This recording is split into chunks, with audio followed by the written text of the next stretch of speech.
দর্শক, সারা দেশের খবর যেরকম আমরা জানাবো, একইভাবে আমাদের স্টুডিওতে অনেক অতিথিরা আজকে সারাদিন ধরেই আসবেন। এর মধ্যে আমাদের সাথে যোগ দিয়েছেন সঙ্গীত শিল্পী সামাল রশিদ শাহরিয়ার। স্বাগত আপনাকে আমাদের এই অনুষ্ঠানে। এই পুরো গণ অভ্যুত্থান জুড়েই গান একটা বড় ভূমিকা রেখেছিল এই আয়োজনকে, এবং এই অভ্যুত্থানকে সামনে এগিয়ে নিয়ে যেতে। খুব বেশি মানুষ হয়তো র্যাপের সাথে এর আগে পরিচিতও ছিলেন না। জুলাই অভ্যুত্থানে র্যাপ একেবারে সামনে চলে আসে এবং মানুষের মুখে মুখে ছিল, দেয়ালে দেয়ালে ছিল। আজকেও খুঁজে পাওয়া যাবে সেই গানের অংশবিশেষগুলো। আপনার কখন মনে হলো আসলে যে এই আন্দোলন তো শুরুতে কোটা দিয়ে শুরু হলো, চাকরির বিষয়ে আন্দোলন, এটা কেন আসলে সবার আন্দোলন হলো? আপনার কেন মনে হলো যে আপনার একটা গান লেখার দরকার, গান গাওয়া দরকার এখানে? আসলে যখন আবু সাইদের ওই ঘটনাটা হলো, এর আগে থেকেই তো মানে ছাত্রদের উপর বিভিন্নভাবে অত্যাচার করা হচ্ছিল। ঢাকা ভার্সিটিতে হল থেকে বের করে দেওয়া হচ্ছিল ছাত্রলীগের আক্রমণ থেকে। তো ওখান থেকে আমার মাথায় আসলো যে আমি তো একজন শিল্পী, তো আমার সাইড থেকে, আমি নিজে একজন স্টুডেন্ট, আমি নিজে একজন শিল্পী, তো আমার সাইড থেকে একটা কিছু করা দরকার, যে জিনিসটা করে আমি আমার অ্যাটলিস্ট নিজের মন থেকে করতে পারবো যে না, আমি এই স্বৈরাচারের বিরুদ্ধে কিছু হলেও করতে পেরেছি। তো সেখান থেকেই আমার মনে এই ব্যাপারটা এসেছে যে আমার একটা গান বানানো দরকার বা গান লেখা উচিত। তো ওখান থেকেই আসলে এই চিন্তা ভাবনাটা এসেছে। কথাগুলো কিভাবে জড়ো হলো মাথার মধ্যে?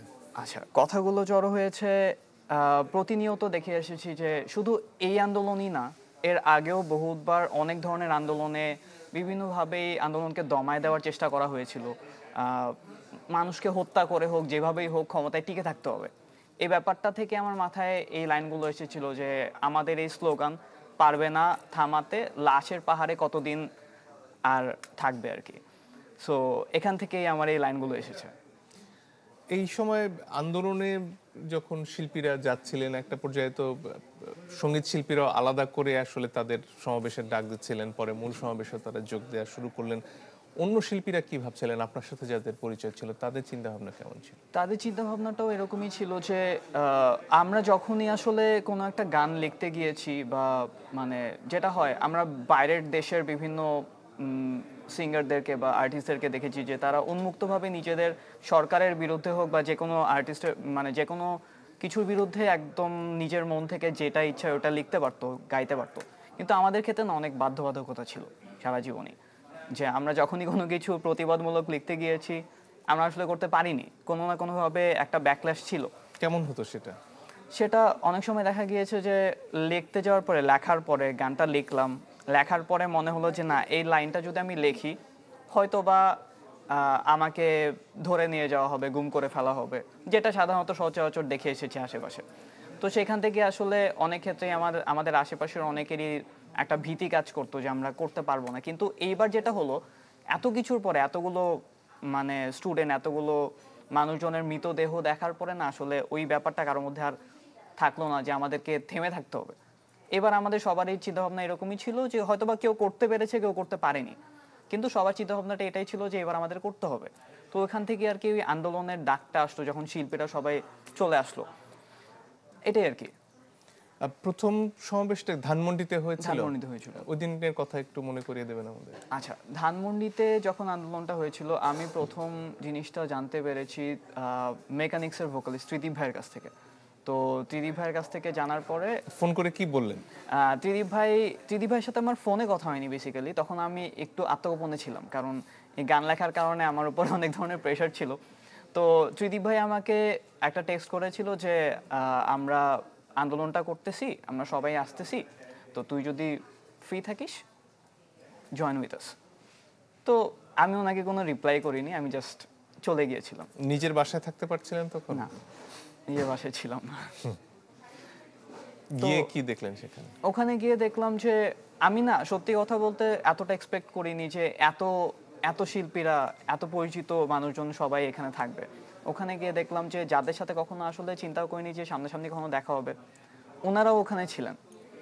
এবং সবাই খুব স্বতঃস্ফূর্তভাবে এই আন্দোলনটার সাথে একদম মন থেকে এসেছেন। ব্যাপারটা খুবই ভালো লাগতেছিল যে যে আমি একা না, এখানে আসলে সবাই সবাই একজোট হয়েই চাচ্ছে জিনিসটা যে ব্যাপারটা আসলে হোক, এটাই আর কি। এখানে একটা ব্যাপার ছিল যে অনেক ক্ষেত্রেই হয়তো খুব ছোট একটা দলের আয়োজন, কিন্তু সেখানে খুব স্বতঃস্ফূর্তভাবে আশপাশ থেকে মানুষ এসে জড়ো হচ্ছিলেন। আপনাদের অভিজ্ঞতাটা কি তেমনই ছিল? জি, আমাদের অভিজ্ঞতাটাও এরকমই ছিল যে ওই যে যেটা বললাম যে আসলে এত মানুষের সমাগম, এটা আসলেই কল্পনার বাইরে ছিল। যে আমি ওই দিন 3 তারিখ ছিল মোস্ট প্রবলি। সো ওই দিন এত মানুষের সমাগম হবে আসলে কল্পনা করতে পারিনি আমি। যে শুধু সঙ্গীত শিল্পী না, অভিনয় শিল্পীরা ছিলেন, অন্যান্য প্ল্যাটফর্ম থেকে অনেকে এসেছিলেন। তো এটাই আর কি।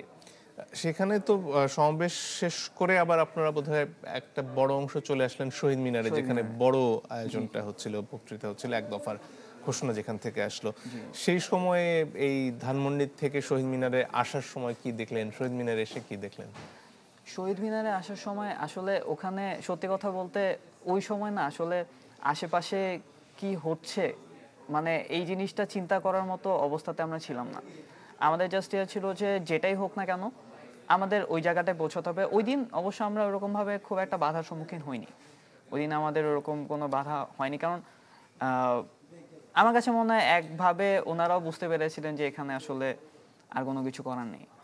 এখানে আমরা খুব স্বতঃস্ফূর্তভাবে যেতে পেরেছি, গিয়ে আমরা আমাদের দাবিটা জানিয়েছি। এবং যখন আসলে 9 দফা থেকে 1 দফায় চলে আসলো, ব্যাপারটা আসলেই মানে থাকে না যে গুজবাম্পস হওয়া, একদম ওই গুজবাম্পসের ব্যাপারটা হয়েছিল যে হ্যাঁ এটাই তো হওয়ার কথা।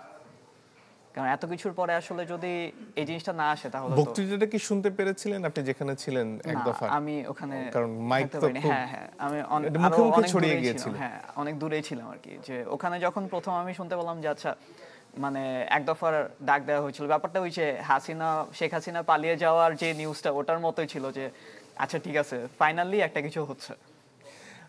গানটা ঠিক কত তারিখে প্রকাশিত হলো এবং গানটা যদি অল্প করে আমাদের শোনাতেন? অবশ্যই।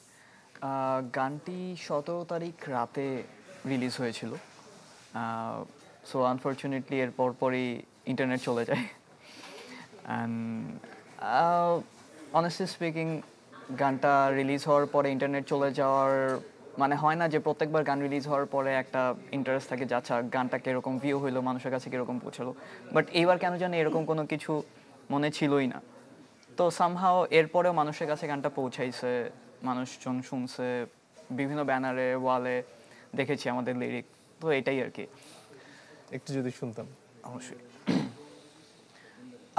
আমাদের এই স্লোগান পারবে না তুমি থামাতে, লাশের পাহাড়ে লুকিয়ে কতদিন আর বাঁচবে।